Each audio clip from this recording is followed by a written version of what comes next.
Have you ever asked yourself, why can't I think in English? You know the words. You've studied grammar, but when it's time to speak, your brain freezes. The words feel stuck somewhere between your thoughts and your mouth. Sounds familiar? My dear viewers, welcome to this special podcast episode, How to Think in English. I'm so happy you're here. Whether you're walking, cooking, or just relaxing, today we're going on a journey together. A journey into the mind, the language, and the daily life of a girl who learned to think in English, and how you can too. So sit back, relax, and let's get started. Let me tell you about a girl named Anya. Anya lives in a small town near Delhi in India. She's 24, works at a local cafe, and has a dream to become a flight attendant. She loves airports, airplanes, and the idea of meeting people from all over the world. But there's a challenge. To become a flight attendant, she needs to speak English fluently. Not just speak, but think in English, because during interviews, training, and on the job, there's no time to translate in your head.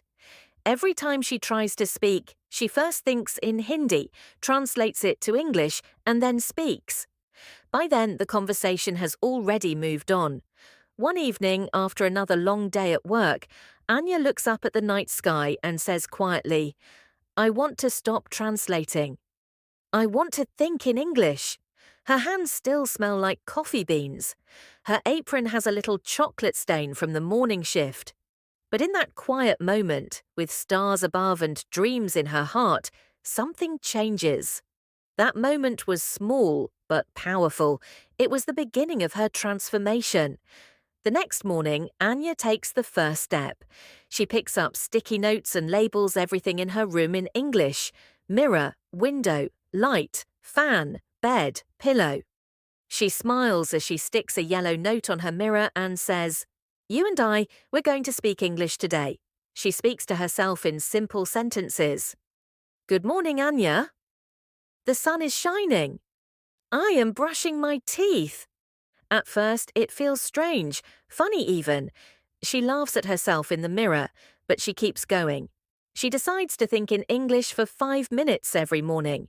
She sets a timer. During that time, she speaks to herself in her mind.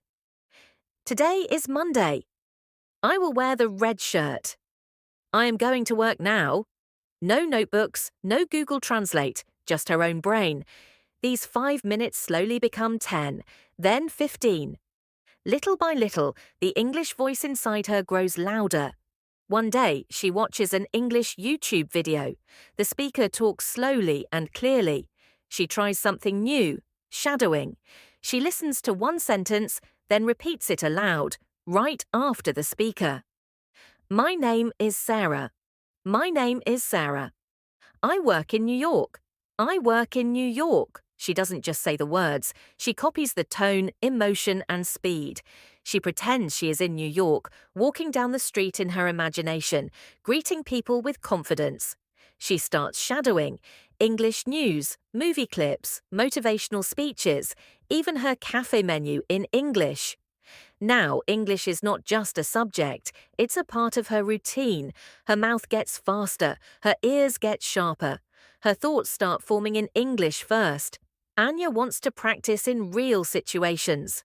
So she sets a new challenge: speak 3 sentences in English every day with someone, anyone. At the cafe, she tries. Would you like sugar in your coffee? Please take a seat. Have a great day. Some customers smile. Some reply in English, some don't. But she doesn't stop. At home, she talks to her dog in English. You are so cute. Do you want to play? Her dog wags its tail like it's cheering her on. It becomes fun.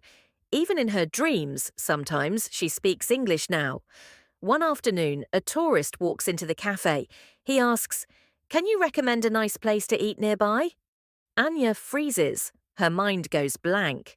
Her old habit comes back. She starts translating in her head. She says, you can, food, near, good restaurant. The tourist smiles, says thank you, and walks away. Anya feels bad. Her heart sinks a little. She wanted to do better. She goes home, writes in her journal, I wanted to speak well, but I got nervous. It's okay. Tomorrow I'll try again.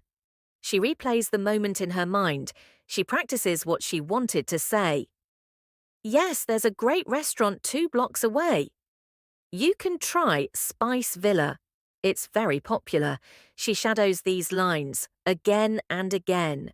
She turns her mistake into a lesson. She tells herself, falling is okay.